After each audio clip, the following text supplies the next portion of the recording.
Señores y señoritas, en esta gran circunstancia voy a dejarles constancia de una traición infinita que consumó la maldita canalla del carnaval contra la fuerza leal y el cuerpo de 5 emblemas. Ya se han realizado, como ustedes saben, varios talleres durante el mes de febrero.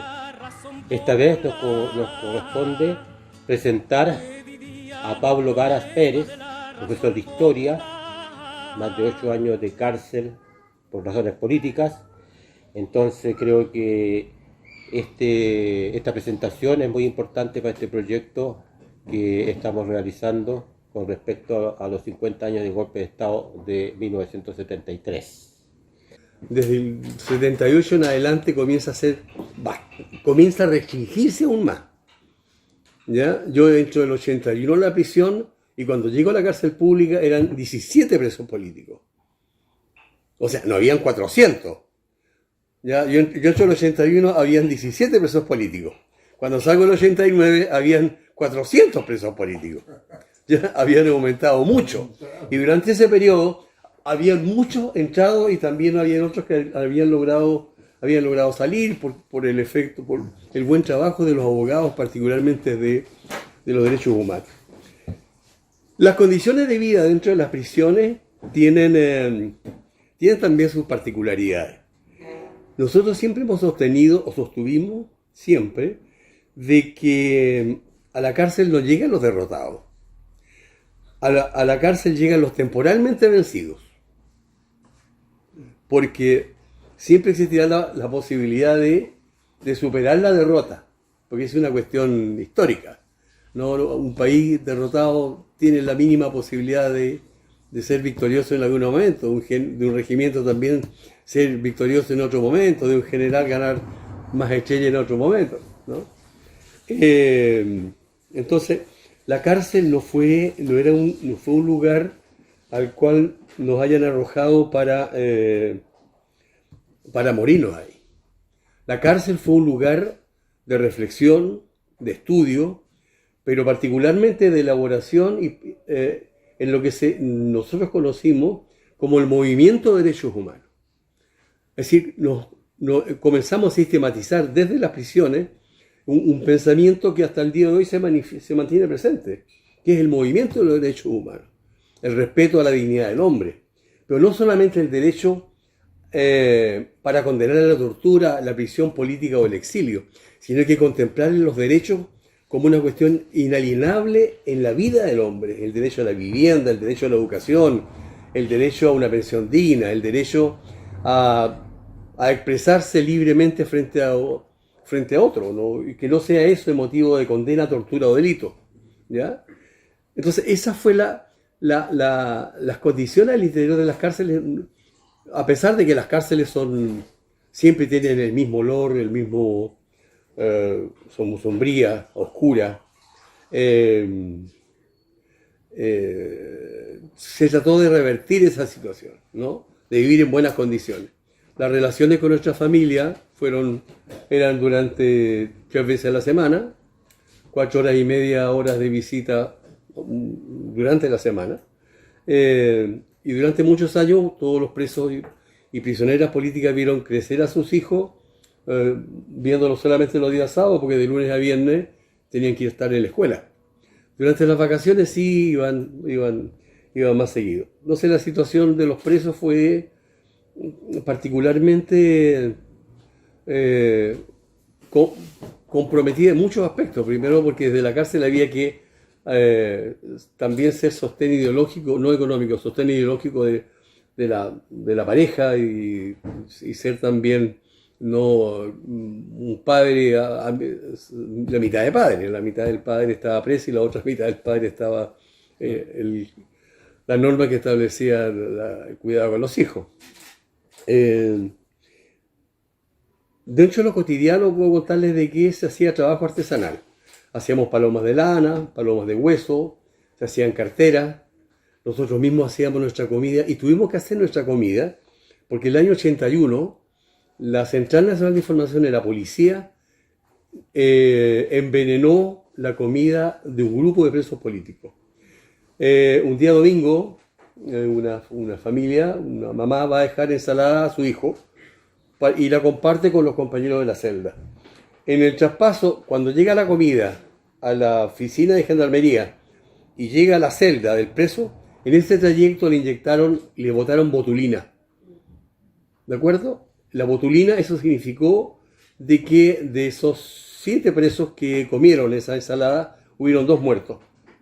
Y 3 de ellos quedaron con secuelas graves, es decir, visión disminuida, la voz, hubo rotura de cuerdas vocales, ¿no?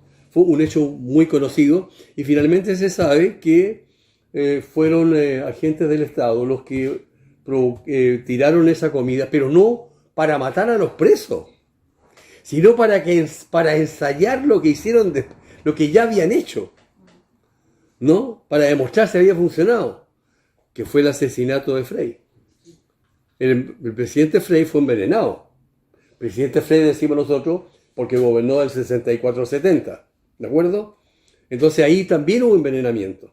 También hubo envenenamiento entre los presos, es decir, no solamente a los detenidos políticos se les torturaba, sino que también a los civiles que eran riesgos opositores evidentes, se les envenenaba. Tan sencillo como eso. O sea, hubo, por lo tanto, debemos concluir de que hubo política de exterminio. Aquí hubo intentos serios de exterminar a un sector de la sociedad, desde el punto de vista ideológico, desde el punto de vista social. Aquí, ¿qué sentido preguntémonos, ¿por qué a 15 mapuche, más de la mitad analfabetos, lo llevaron al campo y lo fusilaron? ¿Qué sentido tenía? Cuando no eran agentes de la KGB, no eran agentes del Stasi, no eran grandes enemigos, y más encima eran hombres de fe, pertenecían a una iglesia evangélica. Entonces uno podría constatar ahí de que hubieron indicios e intentos de genocidio. Sí, hubieron instintos e indicios de genocidio, ¿ya? Por la forma en que se desarrolló la represión, tanto con los presos, con la tortura, tanto con la población civil, durante casi 20 años. Cuando uno descubre que este país nacimos a la independencia en 1818 y recién tenemos 220 o 230 años, somos un país extremadamente joven, por decirlo de alguna manera, si nos comparamos con Francia o Alemania o qué sé yo, otras civilizaciones, ¿no? Incluso de nuestros vecinos. Entonces eso es lo que finalmente sucedió, ¿no? Y las consecuencias se siguen pagando, ¿ya? Las consecuencias son inevitables, que las deudas deben ser canceladas. Los agentes del Estado, por haber cometido delitos, deben pagar, ¿no?, sus delitos. Lo que pasa es que la justicia en este país ha sido extremadamente lenta. Cuando la justicia es muy lenta, cuando las condenas llegan a 50 años después de haberse sido cometida el delito, no es justicia. Una justicia lenta no es justicia. Uno espera que se aplique la ley y con todas sus normas lo más rápido posible para sancionar al responsable. Pero también un hecho que también es importante destacarlo. Las sociedades, todos nosotros, necesitamos ser resarcidos por un delito que es cierto, tuvo un efecto en una persona o en varios, pero también tuvo sus consecuencias en nosotros. La consecuencia de vivir bajo dictadura militar nos cambió hasta las normas de vida. Nos cambió absolutamente todo, la visión del mundo, la visión del hombre, nos hicieron más individualistas. Hoy día existe la política de sálvate quien pueda, ráscate con tus propias uñas. Antes éramos solidarios, ya éramos, diría, un poco más generosos. Hasta las tomas de terreno se hacían en conjunto, ¿ya? Hoy día no, porque cada uno llega con su casa, se instala en la esquina y ya, listo, le coloco una bandera y punto. Antes no. Las tomas de terreno eran expresiones colectivas, porque la necesidad te obligaba a actuar de manera colectiva. ¿Ya? Hoy día no. Hoy día si tienes una tarjeta, tú vas, te endeudas con el banco, es un problema individual, no es el problema del vecino, porque el vecino también tendrá su propia forma de solucionar el conflicto. Entonces Las dictaduras y los regímenes autoritarios lo que en realidad provocan son profundos cambios dentro de la sociedad. ¿Ya? Eso es lo que finalmente hoy día son las consecuencias que estamos necesariamente pagando. Los presos, yo creo que nuestro aporte a la historia lo hemos hecho desde la perspectiva de los derechos humanos. Seguramente yo tengo conocidos y amigos y compañeros que hoy día no están y que nos hacen falta. Mi buen compañero de banco, Miguel Ángel Catalán Febrero, lo mataron entre Tomé y Lirquén los marinos por la espalda, sin juicio. Y fue mi compañero de curso. Y yo me acuerdo de él. De hecho, mi hijo se llama Miguel Ángel. Yo creo que los que pasaron por las prisiones tienen la necesidad histórica de dejar constancia de cómo fue ese periodo.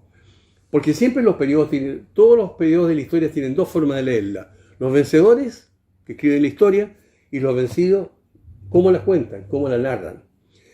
Entonces, de una u otra forma, los presos somos protagonistas para contar cómo sucedieron los hechos. Desde la clandestinidad, desde las operaciones que se hicieron en contra de la dictadura. Porque aquí también hay que contar a la cárcel, hay que reivindicar las acciones también de los presos, y eso es importante. En su gran mayoría de los presos políticos fueron hombres y mujeres que lucharon contra la resistencia desde la resistencia, ocupando todas las formas de lucha, ¿ya? O sea, explosivos, dinamita, como son los enfrentamientos contra la dictadura. Y aquí hay que reconocer de que hubieron compañeros que tuvieron mejores puntería que otros. Aquí se ejecutó un general que una noche ordenó matar a 33 pobladores. Estaban en una manifestación, una gran protesta nacional. El intendente de Santiago, Carlos Ursúa Romero, llamó a los carabineros y el ejército y mató en una noche a 33 chilenos que protestaban. ¿Merecía o no la muerte? Pero por supuesto que sí. Carlos Tapia Barraza, el jefe del equipo de torturadores, que dirigía el equipo de torturadores en Borgoño, cerca de la estación Mapocho. 7 balazos le colocaron unos cuantos compañeros. ¿Correcto? Extremadamente correcto. ¿Ya? Cuando no tienes recursos para seguir la resistencia, ¿es legítimo robar un banco? Saludable robar un banco. La lucha revolucionaria que financia a los pobres tienen que pagarla a los ricos. Así fue. Entonces, la lucha, muchos de esos compañeros que participaron en esas operaciones, nos reencontramos dentro de la cárcel, ¿ya? Y hoy día muchos han continuado su vida, siguen haciendo lo que hacemos todos los presos, contar cómo eran las prisiones, denunciar a la dictadura, pero también seguir construyendo el tiempo que nos quedó para hacer familia, ¿no? Posiblemente los presos, digo yo, si no hubiera pasado la dictadura, habríamos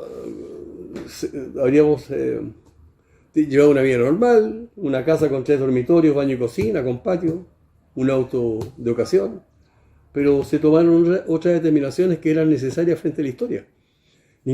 A nadie obligaron a participar en la lucha contra la dictadura, a nadie.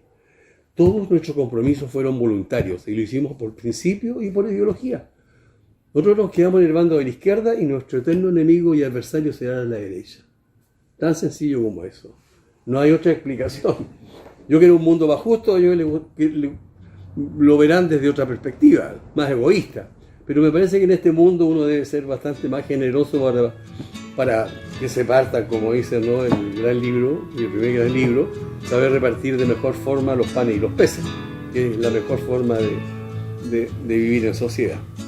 Aquí les vengo a decir que mi canto no termina, pues la canalla asesina ha sometido al país.